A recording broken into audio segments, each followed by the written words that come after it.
The views expressed on this program are not necessarily those of 570 News, its management, or Rogers Communications. Welcome to Ask the Experts on 570 News. Expert advice, helpful tips, and your questions answered. Now, here's your host, Dave Callander. And thanks so much for joining us this afternoon. I'm pleased to welcome back to the show Scott Schaefer and Ian Martin of Michalos Associates Inc, trustees in bankruptcy. They started here in Kitchener, Cambridge, and Guelph back in 1999. They've grown to more than 20 offices throughout southern Ontario, and Scott and Ian work as a team to serve the Kitchener office of Michalos, just a few blocks away from our studio, actually, just up King Street. They're both chartered accountants. Scott is a licensed trustee in bankruptcy, and we're going to discuss a variety of debt-related topics today. And Scott and Ian are going to provide some of the answers, the most common questions they hear from people who are experiencing financial difficulty. So welcome back to the show, guys. Thanks for having us. Yeah, good to see you, Gabe. Glad to have you back on the show. And we do want to mention, of course, that we are video casting the show again today. So if you go to 570news.com and you wondered what do these people actually look like, you can find out. I'm not sure if that's a good thing, but my last guest told me I had a face for radio, so I'm not sure what that means. Of course, throughout the hour, if you've got questions you'd like to ask on the air, you can call us at 519-570-2545. Out of town, 1-800-570-5715 or star 570, hands-free on your cell phone. We understand a lot of people who want to talk about this topic don't really want to talk about it on the air. You can also call the Hoyes offices at 310-PLAN or go online to hoyes.com to get more answers. That's HOYES.com. You've both been on the show several times. For people who've not heard you before, maybe tell us a bit about yourselves and the kind of work that you do. Sure, I'll start first.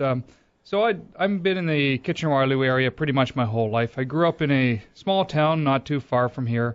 Moved to Waterloo in the early 90s when I attended Wilfrid Laurier University. Since then, I've worked for large and small accounting firms in the area. Gaining my experience with that. I've been now with Michalos Associates for over 10 years, dealing directly with personal financial situations. My educational background is that I'm a chartered accountant, a chartered insolvency and restructuring professional, a trustee in bankruptcy, and my university degree is in economics and accounting. So all that really means is I'm a numbers guy. I've channeled all this education, all this experience, all this time into just dealing with people's personal financial situations. All I do for 100% of my time is help the average person deal with their debts. And well, I think it's important for us to talk about who we are, both as an organization and individuals, because when people reach out to us, when they have these questions, they want to have the confidence that we know what we're talking about, right? They want to have confidence that we can give them good advice. So for many people, you kind of said this earlier, Dave, that the biggest first step sometimes is reaching out and making that first phone call or sending that first email to start the conversation. So, and again, that comes back to the idea of trust and confidence in what we can say to them.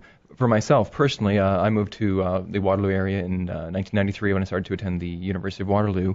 Again, CA designation in 2000. I've worked some different places over the years, accounting firms, public company.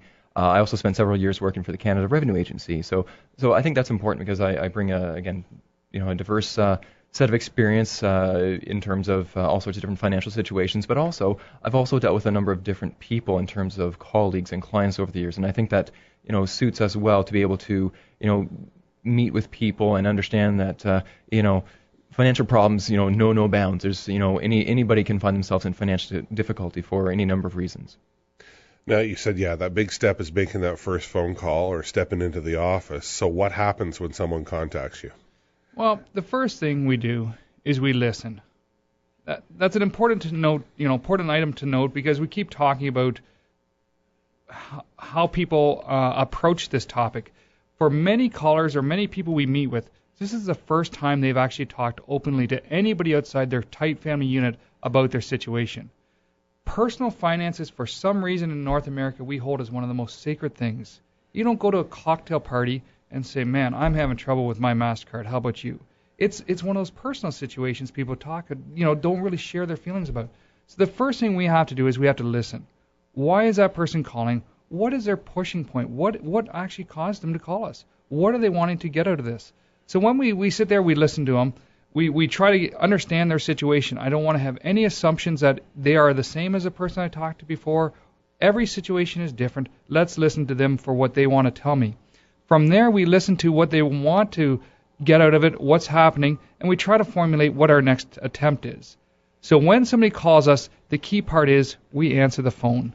With more than 50 employees at Hoyes Michalos Associates, we almost always have somebody available to answer that call. So when they call, we listen, we help people, we treat people like people with respect, try to, deal with every situation so people can at least hold their head up to say, I'm going to work out a plan to deal with my debts. All right, what are some of the reasons that somebody might find themselves in a situation where they need your services? Well, I think it's important to understand, Dave, that debt problems can happen to anybody, but ultimately what it normally comes down to is, some kind of big change in terms of their economic situation, and that can mean, the unexpected, decrease in income or some unexpected, expenses that come along, and I mean that itself can take many forms as well, right? Obviously, there's been a lot of people that have found themselves out of work or reduced hours over the last several years. People find themselves, off work related to, injury or illness in them. So that means a reduction of income, but then often also some, unexpected expenses along the way. And again, a very common thing that we see is that people go through separation and divorce, right? So that has at least two issues right there. So that means, oftentimes a lot of legal costs, but then also the simple challenge of going from two incomes in a household to only one income, and just balancing all the normal expenses. Having said that, underlying all these different possible changes is easy access to credit in our society, right? So it's obviously normal that when things get tight because of these changes, people rely on the credit cards, the lines of credit to make up for the deficiencies. But then at some point there's that wake-up call that, oh my goodness, there's this tremendous mountain of debt that I've accumulated along the way.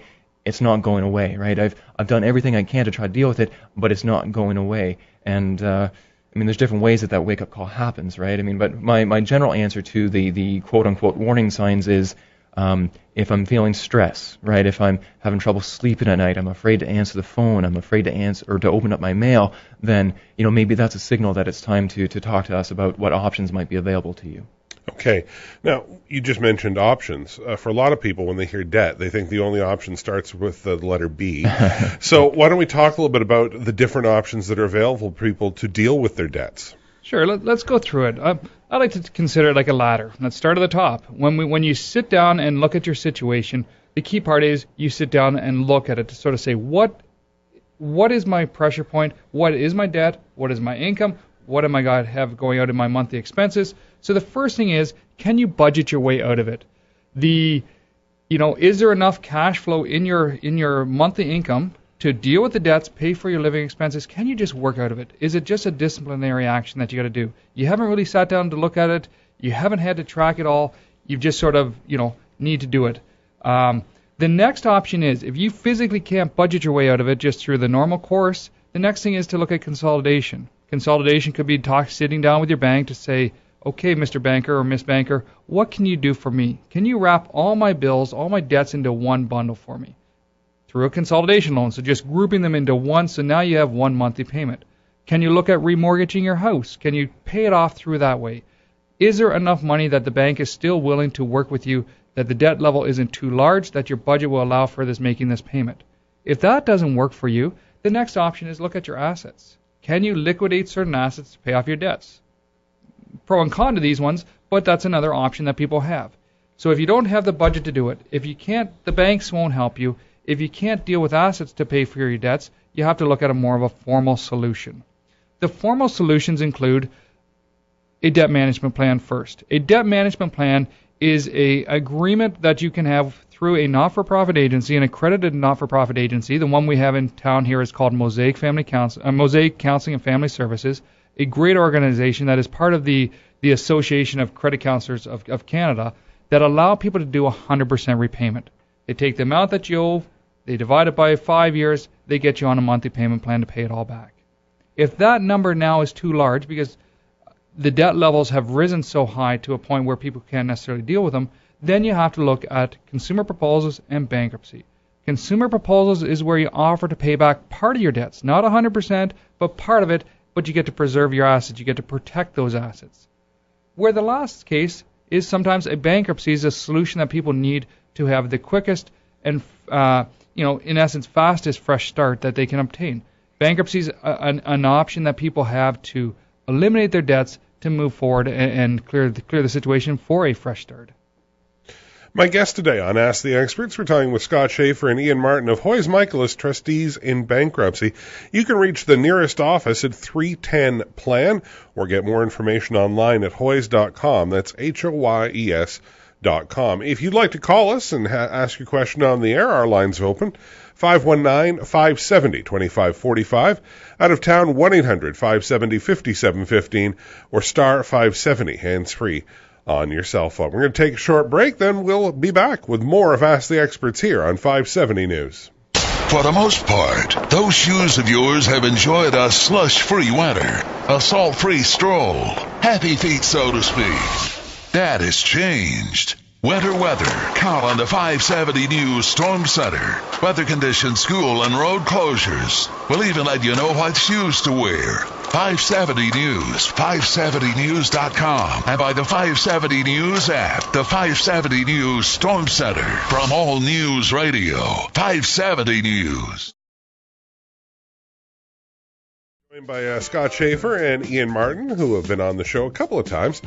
Throughout the hour, if you'd like to call us with your questions, the lines are open at 519-570-2545. Out of town, 1-800-570-5715 or star 570 on your cell phone. And if you'd like to watch the show today, you can go to 570news.com and click on the web link. We are actually televising the show, or webcasting. What will they think of next? So, let's say someone hears you on 570 News, of course, and or they find you on the internet at hoyes.com, HOYES.com, or they call 310 Plan, which is another great resource. Any of those ways, what happens next? Oh, our role is really to assess the circumstances, right? So as based on our experience, we listen, we ask the questions, and we help people understand the merits and consequences of the different options available to them to deal with their debts. And again, along the way, there's different costs associated with that. So ultimately, somebody wants to look at their situation and be able to put all the different pieces together in their financial puzzle. But our role as a trustee in bankruptcy is to be kind of like the independent party. So that means we're required to talk about all the options, even if it means possibly not using our services, right? So having said that, if the right choice is to proceed with filing a consumer proposal or personal bankruptcy, we then have responsibilities to help people get the different information documents together to file with the government, actually file the documents for them, and then notify all the creditors so that the creditors understand they can't be contacting this person anymore, so that they have the protection that they get from a proposal or bankruptcy. And then we also have various administrative duties along the way as well. I won't go into details on that because that's kind of pretty boring stuff. But the idea is that we are there as the independent party. We like to refer to ourselves as the referee in the process. Yeah, and the key is we sit down with people and explore their options so that they can leave that meeting with full information to say, I need to go home and do some homework here. I need to look at these options. I need to figure out which one's going to help me deal with the past, and what do I want my future to be like. Our phone number is 310 Plan for a reason. It's to plan how to deal with these debts and to get to where you want down the road. Independently, those things cannot be looked at separately. You can't just look at the past. You can't just look at the future. You need a combination of, the past, present, and future to make that plan. So the first step is to sit down and do a fair assessment of the situation, really look at it to sort of say, what's happening, what's going to happen, where do I want to be, so that I can choose the right option for myself. I think a lot of people, when they encounter debt problems, they feel kind of alone. They think, I don't know anyone else has gone through this, but it is fairly common. How common is bankruptcy and consumer proposal in Canada? Can you give us some stats? Sure. It's more common than anybody wants to know. Every day you'll probably talk to somebody that has been through one or currently in one. Once again, we hold personal finances as a very sacred and private thing. You don't talk about it. We've talked a lot about things together. We've never talked about how much people make or what they owe. So same thing happens with personal bankruptcy and consumer proposals. I actually did some number crunching and looked at this. In the last 4 years in Canada, 521,000 people have filed a proposal or bankruptcy. That's the last 4 years alone. Remember, people don't do these year after year like the same person. These are independent people. 500,000 have filed in the last 4 years alone. It's a big number. Big cause is the high level of debt that's available now. Easy credit is there. Things happen. We live in a volatile society. Our economy changes. Our jobs change. The market changes. Kitchener-Waterloo has seen a huge change in our economy with with factories pulling out, hours being cut down, layoffs by RIM, you name it. There are things that happen in our economy that are outside of people's controls. And if you're carrying debt, sometimes these resources are what you need. So it's a big number of people. People are not alone in this. Now, we're going to mention the B word again. You mentioned it. I mentioned it earlier. It is such a scary word for so many people. So why don't we spend some time discussing bankruptcy? We've all heard of it, but not many of us really know what is actually involved. What is bankruptcy all about? I know. Let's start with kind of the general concepts, Dave. So the general idea is that a bankruptcy is about giving somebody protection from their creditors, the people they owe money to, and then ultimately a fresh start from their debts. But it's a last resort, right? We talk about options. Bankruptcy is a last resort, and you only do it if there's really no reasonable hope of being able to pay your debts back. Another thing, I use this word all the time. I mean, the key with bankruptcy isn't to file for bankruptcy. The key with bankruptcy is to get discharged from bankruptcy. It's at that point that your different duties, your different obligations to your bankruptcy are done. It's complete. It's when you're discharged from bankruptcy that your debts are legally wiped clean. So the bigger question is really, well, what do I need to do to get discharged from bankruptcy? Mm-hmm. All right. That explains the concept. Let's maybe talk about some specifics. Most people will want to know about their assets. That's probably the first question. Can you explain to us which assets are protected and which assets might get taken? Why don't we start off with houses? Sure. If somebody owns a house, which once again in Kitchener-Waterloo, home ownership is one thing that is available to people. Owning a house is a possession that people sacred. It's your home. You raise your kids there. You raise your family. It's your community. We've all met people that have said they filed bankruptcy and they got to keep their house, or so-and-so has, got to keep their house. How is that possible if they file bankruptcy? The first thing in looking at a house is there equity? Equity being the fancy term to say, could you make money if you sold your house? If you list it on the market today, you sell it, you pay off the mortgage, you pay off the real estate agent, you pay the lawyer, you pay the penalty to cancel the mortgage. If you make a profit, the answer is that is a question that comes into bankruptcy. You would lose that equity. Either you pay it back or the house is sold in bankruptcy. You can always do a consumer proposal to protect that house. But if there's no equity, meaning you've refinanced over the years or you've only had the house for a short period of time or the market's changed where the value's gone down and there's no equity, well, really there's not a value to any creditor in that case. The individual is allowed to keep that house. The key distinction is, get a little bit technical here, there's unsecured and there's secured debts. A mortgage is secured.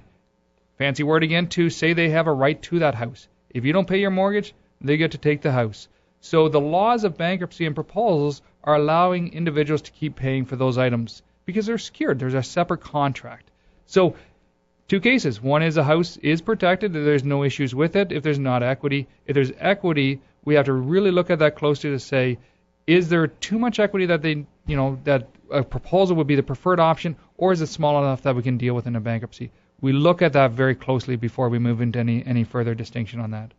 Next up, cars and vehicles. Living in KW, a vehicle is very important to a lot of us. How are vehicles affected?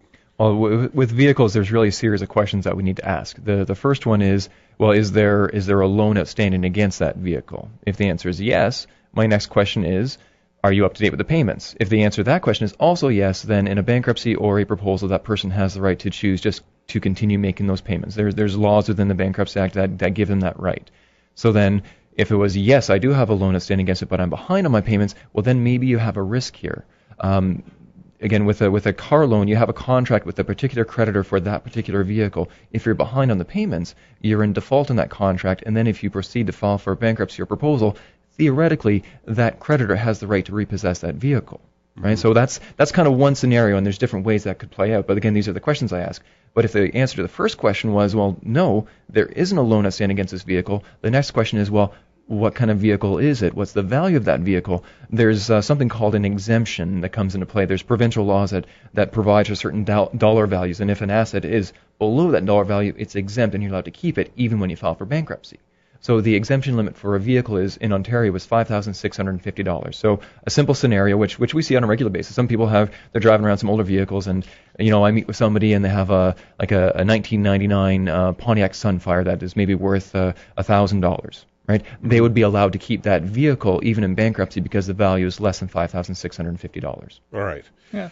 And even at that, if I can add in for a second, if the car was worth $6,000, the exemption is still there for the first $5,650 portion. They would have to pay the difference. Doing some math, it would be $350 into the bankruptcy to keep it. So even if the person listening to the show feels like, well, that's not my situation, there are ways to look at it to say, this is how it works on that one. I'm going to add one more note on the amount. If you have a loan and you're paying it on the car, the laws specifically state, when the new rules came out in 2009, specifically state that the creditor cannot take that car from a person because they filed bankruptcy. So the individual has full rights to keep making payments on that car. The secured creditor cannot just take the car because somebody filed bankruptcy. Old days, they could. The government came out and said, no, we need to protect individuals on that case. All right, we're going to take a short break. When we come back, we'll ask some questions about investments, on whether or not you get to keep those, and tax refunds. What happens there? And if you've got questions, you can call us at 519-570-2545, 1-800-570-5715, or star 570, hands-free on your cell phone. My guests, Scott Schaefer and Ian Martin of Hoyes Michalos, trustees in bankruptcy. Learn more online at hoyes.com. That's HOYES.com. News is next, then more of Ask the Experts on 570 News.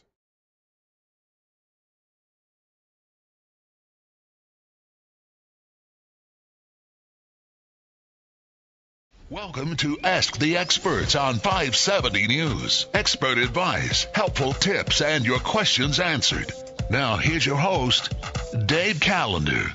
And thank you so much for joining us today. My guests, Scott Schaefer and Ian Martin of Hoyes Michalos, trustees in bankruptcy.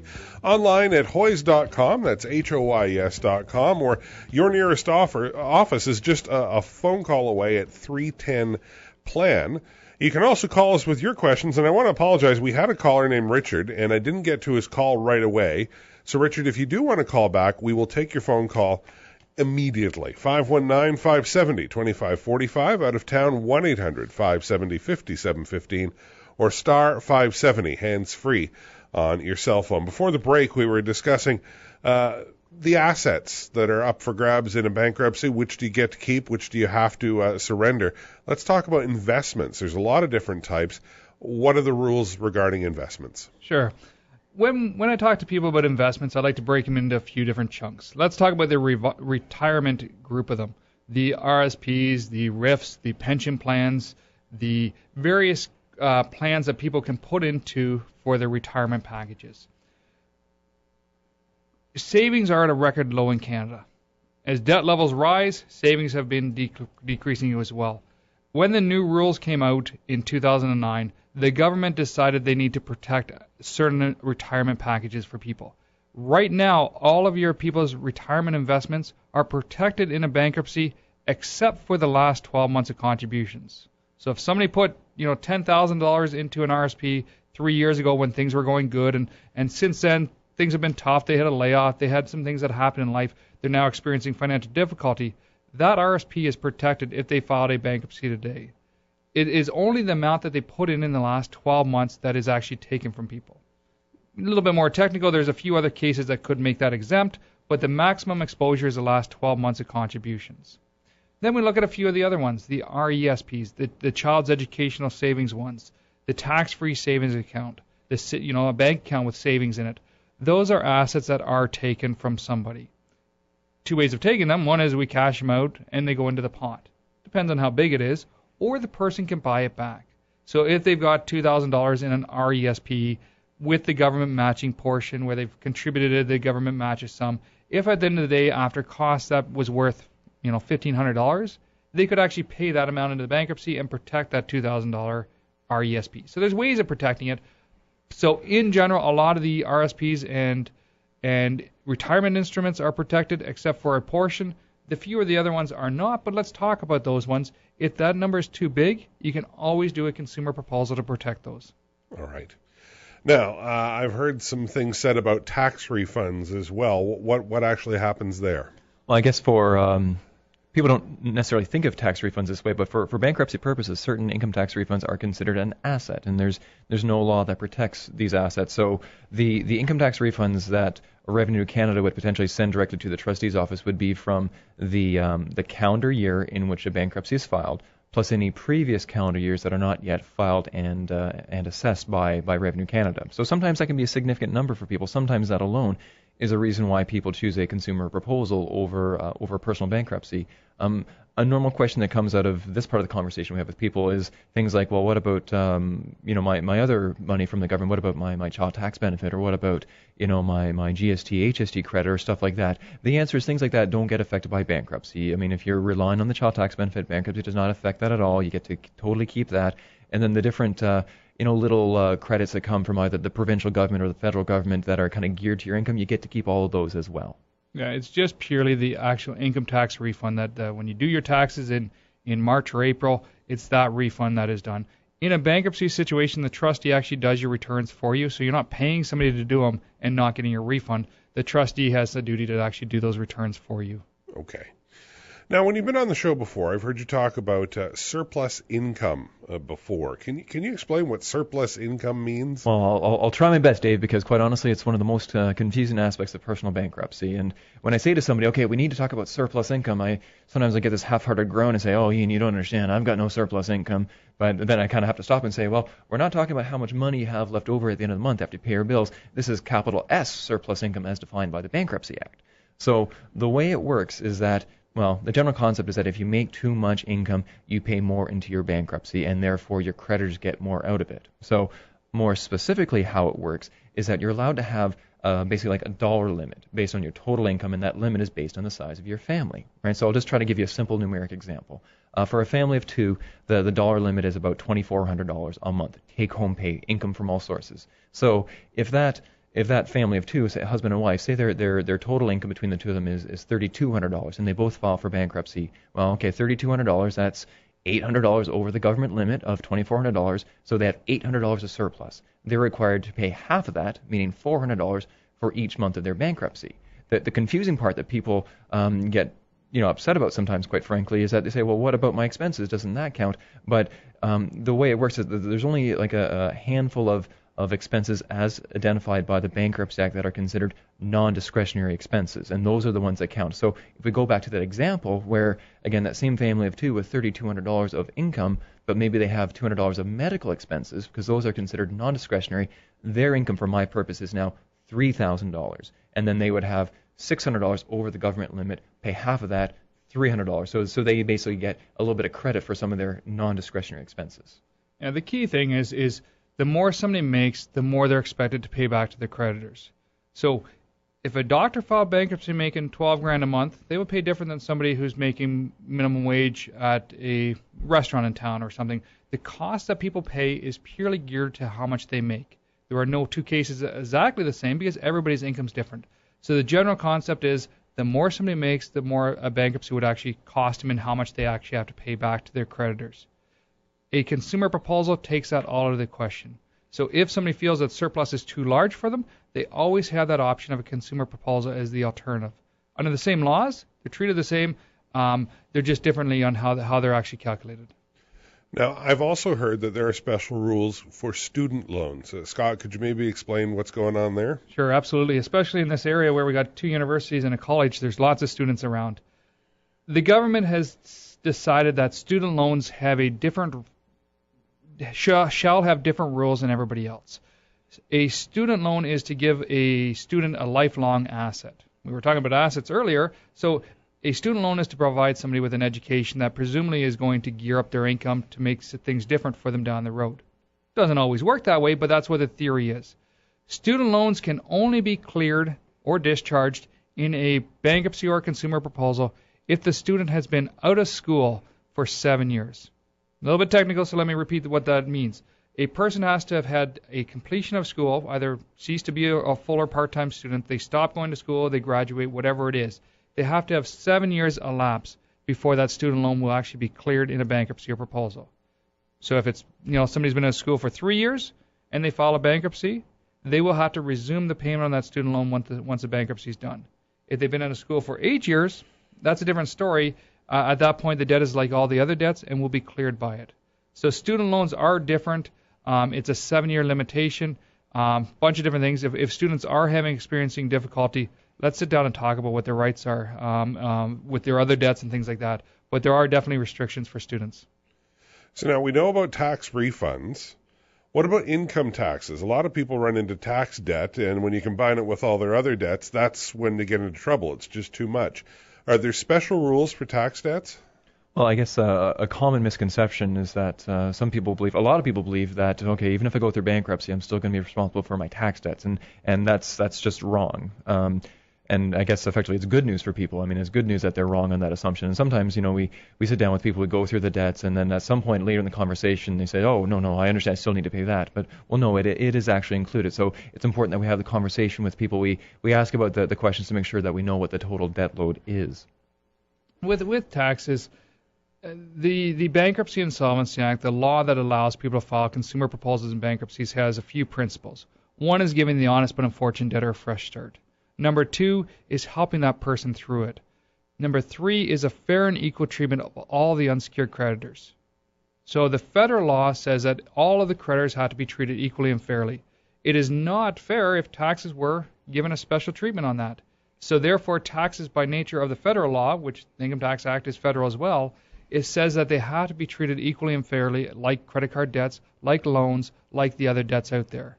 They're calculated different, they're incurred different, but there's still a debt that needs to be treated fairly.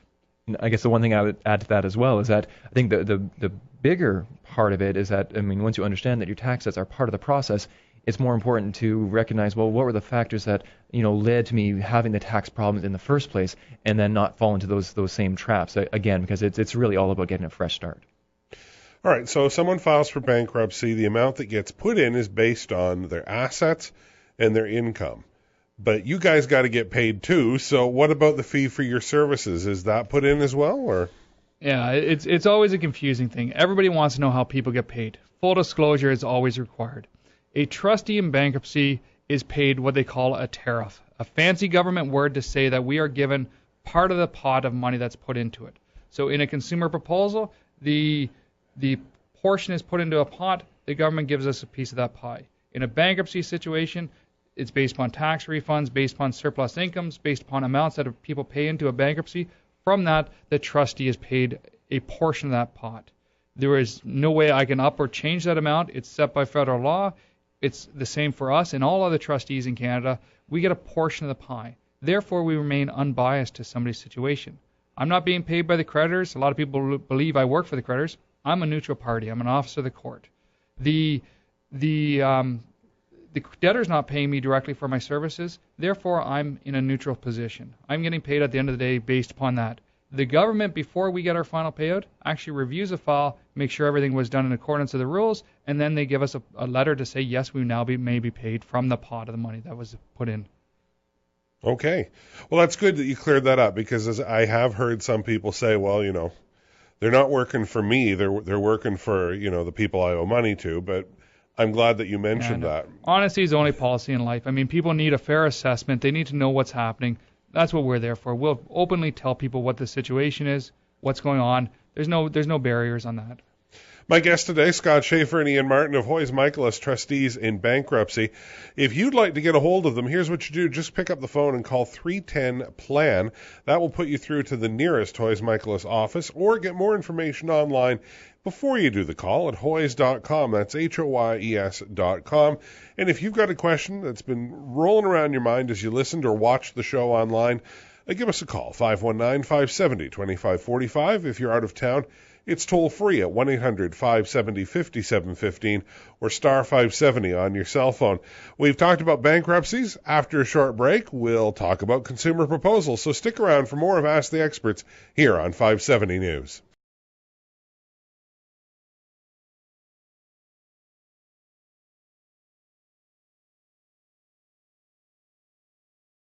Thanks so much for joining us on the radio or by watching us online at 570news.com as we continue with our live webcast. Scott Schaefer and Ian Martin are my guests from Hoy's Michalos Trustees in Bankruptcy, online at hoys.com, and you can give them a call at 310-PLAN. We'd also love to hear from you if you've got a question that you'd like to ask on air. Our lines are open at 519-570-2545. Out of town, 1-800-570-5715 or star 570 hands-free on your cell phone. We talked a lot about bankruptcy. Now let's take a look at one of the other options, consumer proposals. Ian, describe to me, what is a consumer proposal? Sure. I guess the simple general answer is that it's basically an alternative to bankruptcy. I mean, it is a formal legal process under the Bankruptcy Insolvency Act, just like a bankruptcy, administered by a licensed trustee in bankruptcy. It gives you the same, relief from your creditors in terms of, wage garnishes and collection calls and stuff like that, and also the same kind of fresh start from your debts as bankruptcy. It's really how you get to that end result that is different, right? We speak about how bankruptcy, the cost for somebody depends on their assets and what is protected and not, and their income and stuff like that. But with a proposal, it takes those factors out of the equation. It's somebody basically offering to their creditors to repay a portion of their debts normally set up through a monthly payment over a period of time, where the longest it can be is for 5 years. And the idea is that as long as your creditors agree to that payment arrangement, basically you have a contract. They've agreed to allow you to pay less than the full amount of the debt back over time, and basically the debts are taken care of through that one monthly payment. So I think, though, it's important to understand that consumer proposals are becoming more a part of the vocabulary of people that are looking into these kinds of things, whether it's advertisements or the internet or whatever. But it is an alternative to bankruptcy. You don't do a consumer proposal as simply an easy way out of your debts to reduce your monthly payments, right? It's where, okay, I can't pay back the full amount of my debts, but there's reasons why bankruptcy is not a good answer for me. So here's a different answer for me that will get the same end result for me. Now, in a consumer proposal, creditors have to agree to it as well. And really, they're agreeing to saying, all right, we'll take less than you owe. Why would a debtor actually accept a consumer proposal? Well, the simple answer is it's a win-win. The law provides for it. So the Bankruptcy Insolvency Act is a federal law out there. They created consumer proposals in 1992. It's been around since then. It is a law that all the lending institutions know that is available to individuals if they fall under hard times. So it's a win-win. A win for the creditor because they're going to get more money than they would if it was a bankruptcy. A win for the debtor because now they're making one monthly payment to their debts to deal with all of their debts. The creditors are not being treated unfairly. All the creditors receive a pro rata share of the money, their fair share of it. So it's not that this credit card gets paid more than this credit card. They get treated equally. The way the law is written is a consumer proposal is accepted the day it's filed with the government, unless a creditor comes back and asks for a meeting to talk about changing that amount, aka asking for a counteroffer.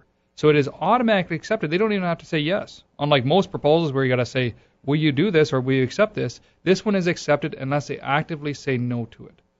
They have to come back and say, here's what they would accept. So they want the deal. It's a deal that makes more money than they would if the individual chose a bankruptcy otherwise. The banks are smart places. They know the numbers. They know they're going to make business decisions for it. So it's important to realize that this is available to individuals with the acceptance of it being more than bankruptcy. And I guess sometimes, not a lot, but sometimes people then say to us, well, if a proposal means paying back more than bankruptcy, well, why would I do that? What's in it for me? And again, it's important to put all these different pieces together. So the benefit for the person who owes the debts is that they get to keep all their assets compared to bankruptcy, and also they basically lock in the amount that they have to pay back. We talk about surplus income in bankruptcy, and the idea with that is that if my paychecks go up, I'm going to pay more back. But with the proposal, there's this process where the amount gets agreed to by the creditors, and then once they agree to it, it doesn't go up. As long as you make your payments on time, everybody's happy. The debts are dealt with.